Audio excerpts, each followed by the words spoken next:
For as long as the medium of film has existed, love has been a constant theme.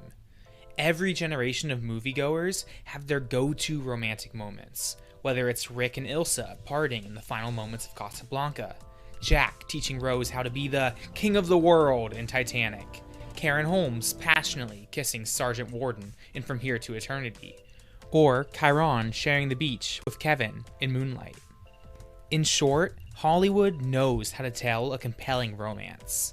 But then isn't it ironic that those actors and actresses who portray love so effortlessly struggle so deeply to find romantic partners of their own?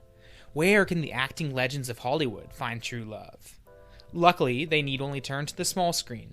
The TV show The Love Boat knew how to set a course for adventure and romance.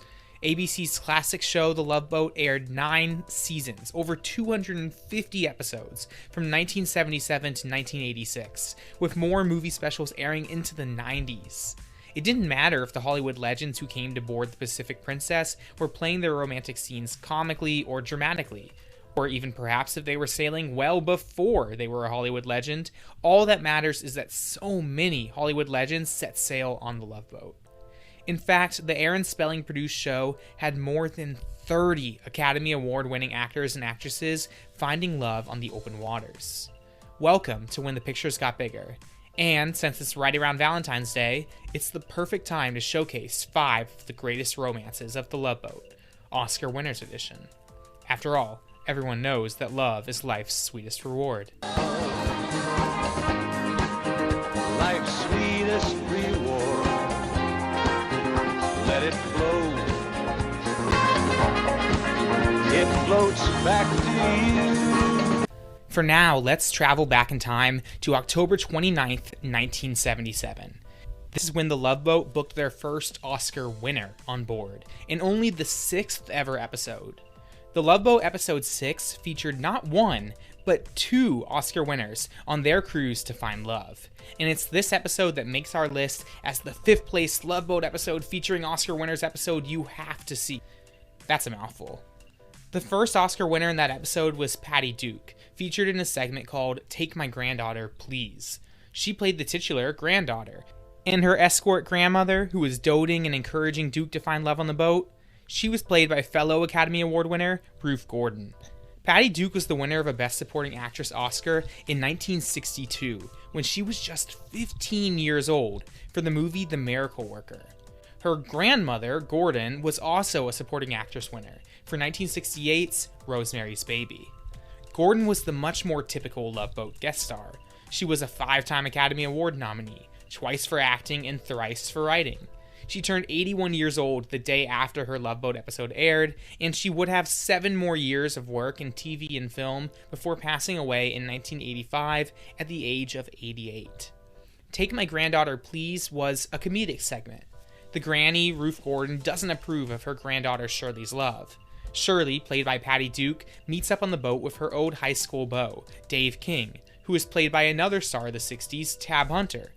Granny thinks that Dave, a 6th grade math teacher, isn't a strong enough partner for her beloved progeny. And so, she instead tries matching her granddaughter with the ship doctor, played by Bernie Koppel. Typical Love Boat silliness ensues. Shirley convinces Doc to pretend to be a drunk libertine, causing Granny to realize that Shirley and Dave have fallen in love and truly are the best match. This early episode of the show was a perfect example of many standard Love Boat tropes. It didn't matter if it was award-winning actors or TV stars of the era. Love was easy to find on the open seas. And, more often than not, these weren't hard-hitting, deep scripts with nuance or complexity. For 4th place, let's cheat a little and call it a tie, as there are 2 worthy contenders. In season 4 of the show, airing from 1980 to 1981, The Love Boat really ramped up its guest star list. Honored actors like Debbie Reynolds, Farley Granger, Lou Ayres, Janet Gaynor, Donald O'Connor, Lillian Gish, Ralph Bellamy, Ann Baxter, and even a single episode featuring Don Amici, Olivia de Havilland, and Joseph Cotton. The first episode we'll call 4th place is that one, when guests Olivia de Havilland and Joseph Cotton played Captain Stubing's aunt and uncle. That segment didn't really feature a romance, and instead focused on those legendary actors trying to shield a family secret. but it deserves its tied spot simply for the elegance of allowing two acting greats, the faces of The Adventures of Robin Hood, Citizen Kane, The Heiress, The Third Man, Gaslight, and Gone with the Wind, to showcase their skills together. So what am I tying it with? For that, let's fittingly move ahead to Season 5, Episode 7, when de Havilland's younger sister, Joan Fontaine, followed in her siblings' footsteps. Fontaine and de Havilland had a legendary Hollywood feud, but remain today as the only female siblings to each win Acting Academy Awards. Fontaine won Best Actress in 1941 for Suspicion, which was also the only female acting award ever given to a Hitchcock film. And de Havilland won for 1948's The Snake Bit, in which she astounds. But back to The Love Boat. Season 5, Episode 7 saw Joan Fontaine reconnecting with an old boyfriend on the cruise. The boyfriend was Richard Basehart, who had a lifetime of misfortune on open waters, suffering unfortunate outcomes in the 1953 version of Titanic, the 1956 Moby Dick, and the 1977 Island of Dr. Moreau. He fared only marginally better on The Love Boat, where he played a bitter character bound to a wheelchair. But at least he renewed his relationship in Love Boat style. So, who are we to say which of these two siblings had a better Love Boat episode? We'll have Fontaine tie de Havilland, which I'm sure they would have loved to hear. The Love Boat is known for many things, but one that's impossible to forget is its constant use of a laugh track. Let's look at an episode that had a lot of that laugh track. For our third place spot, it's the riotous Season 4 premiere, the one where viewers learn something about Gopher's past.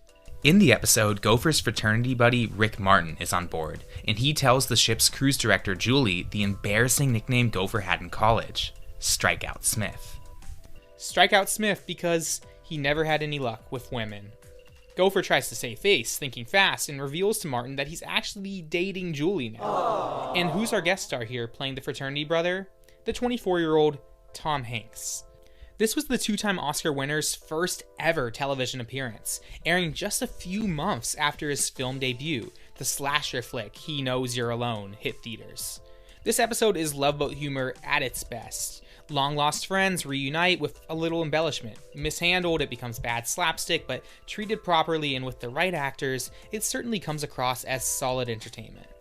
Before you know it, the fake romance between Julie and Gopher seems to be developing into something real.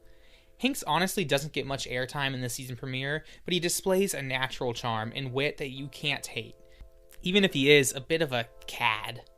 And would Hanks have matched so well in future rom-coms with Meg Ryan, Sleepless in Seattle, You've Got Mail, or even Joe vs. the Volcano if he didn't get the important advice from Gopher as he was leaving the boat?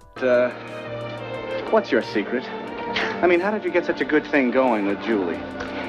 Rick, my boy, you know the key ingredient to a solid relationship with a woman?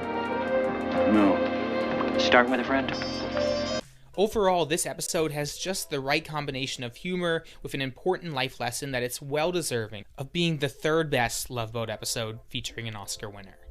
In its later seasons, the Love Boat began to make more exotic cruises, and one runner-up episode on today's list is one of those. We'll head to the Netherlands for second place, in a Season 8 episode that featured not one, not two, but 3 Academy Award winners: Cloris Leachman, George Kennedy, and Tim Robbins. This was a 2-part episode, filmed 13 years after Leachman won her Oscar for The Last Picture Show. Another star from that film, Eileen Brennan, was also an Academy Award nominee and was also in this 2-part episode, but she was actually a part of a different segment, and thus the 2 Last Picture star actresses never shared the screen on the Love Boat. This Love Boat episode saw the ship depart from Amsterdam, bound for Copenhagen, and early on we're told that Leachman's character, Lisa Anderson, spent time in Denmark years earlier. While she's boarding the Love Boat, she spots Eric Larson, played by Kennedy, a face she recognizes from the past but doesn't want to see again. As they set sail, she's intent on avoiding him. George Kennedy won his Academy Award 17 years before this 1984 episode, for the movie Cool Hand Luke. He had stayed busy in Hollywood, appearing in all 4 of the Airport franchise films, which we covered in an earlier episode of When the Pictures Got Bigger.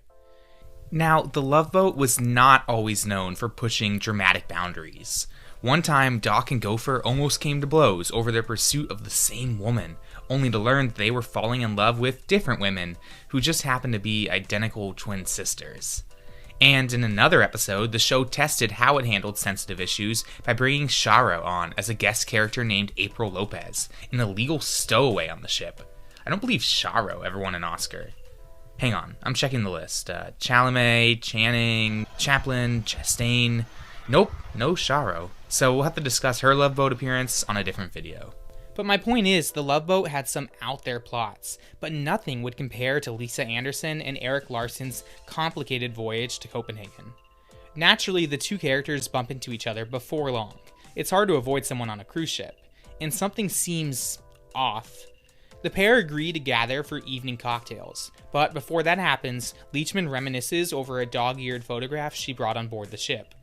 That's when we suddenly return to a World War II flashback scene. A younger Lisa points out to Nazi guards a man we learn to be a younger Eric, played by the segment's third Oscar winner, Tim Robbins. Then there's machine gun sounds and we're taken out of the flashback. The show goes to a commercial break with a level of tension you didn't often see on The Love Boat. Long story short, we learn Eric can't be with Lisa any longer. She betrayed him to the Nazis, where he was beaten and tortured. What follows is certainly one of the most intense scenes in the entire run of The Love Boat. It turns out that Lisa betrayed Eric to buy him more time and to avoid the fate of others being accused of resisting the Nazis. Honestly, it wasn't a very well written episode, and thankfully The Love Boat avoided Nazi resistance flashback segments in all its other 250 episodes, but there's no denying that Leachman and Kennedy gave it their all. And so did Robbins in one of his first roles before he would go on to movie greatness. Heck, it may have inspired him not to betray fellow characters in future movies. And now, for the greatest guest appearance of an Oscar winner on The Love Boat, we turn to Season 3, and another two-part episode. The two-parter was promoted as a charity cruise with the Dallas Cowboy cheerleaders, but for classic film fans, the real dancing attraction was the pairing of Oscar winner Ginger Rogers with Douglas Fairbanks Jr. Rogers played Miss Logan, the type of role that must have enticed her out of a semi-big screen retirement. Miss Logan is a movie star and the chairperson of the charity cruise, while Fairbanks Jr. co-stars as the Dean of American Movie Critics, Elliot Morgan. Morgan's reviews over the years of Miss Logan were never favorable, and now here they are on the cruise together. Yes, this segment has a lot of All About Eve, which is appropriate enough as two stars of that masterpiece also show up on the Love Boat's guest list over the years. But the greatness of the segment doesn't come from the plot. It's just hard to top watching Hollywood royalty at their peaks. Fairbanks Jr. had appeared in over 80 films in 70 years, but just 2 of those films were made in the 20 years preceding The Love Boat, so he, alongside Rogers, were really coming out of retirement for this sitcom episode. Fairbanks Jr. was always neglected by the Academy, despite his memorable roles in such classic and recognized movies as The Corsican Brothers, Gunga Din, and Little Caesar. Some film historians have speculated that the slights towards Fairbanks Jr. were directed more pointedly at his father, Douglas Fairbanks Sr., who was known as the King of Hollywood, the first president of the Academy in 1927, and the host of the first Oscars in 1929, which will be the topic of a video next month on this channel. Eventually, Fairbanks fell out of favor with the Academy, and perhaps that's why his son was never nominated for an Oscar. Still, he was Hollywood royalty, and here he was on The Love Boat after essentially 20 years of silence, and alongside Ginger Rogers, no less. Ginger Rogers was one of Hollywood's biggest box office draws, and one of the highest paid actresses of the 1940s. She's best remembered for her 9 musicals she made with Fred Astaire. Her lone Academy Award win was for the 1940 film Kitty Foyle. Rogers had stopped making films more than 20 years before appearing on The Love Boat, and it was only her second TV appearance since retirement. Like most Hollywood greats, Ginger Rogers knew how to make an entrance, even when boarding a ship. In this classic Love Boat episode, the romantic tension between Rogers the actress and Fairbanks the film critic is evident from their first meeting. We learned that the couple was actually once engaged. Viewers were also treated along the way as they saw that Rogers, soon to be 70, could still put on her tap dancing shoes. Overall, the two actors are allowed to dress up and get lost in an episode script that's somewhat cringeworthy. Corny may better fit the lingo of the time, were it not for the actors' acting talents. Will Fairbanks Jr. and Rogers end up together after all? Will Ginger Rogers end up performing with the Dallas Cowboy cheerleaders? Will love keep us together? Love Love will keep us together. Do you really need to know the answers to those questions? Take a bow, Ginger Rogers. You've earned it. And in case you've never seen this episode of The Love Boat, then I hope you'll forgive this expected spoiler. After all, if there's one thing Hollywood loves more than romance, it's a happy ending. For more than 250 episodes and TV movies over a decade, The Love Boat gave us close to 1,000 stories of love.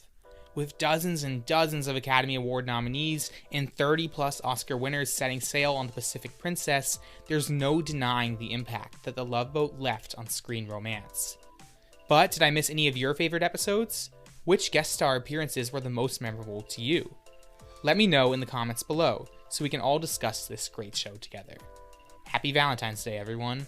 We'll see you next time at the movies.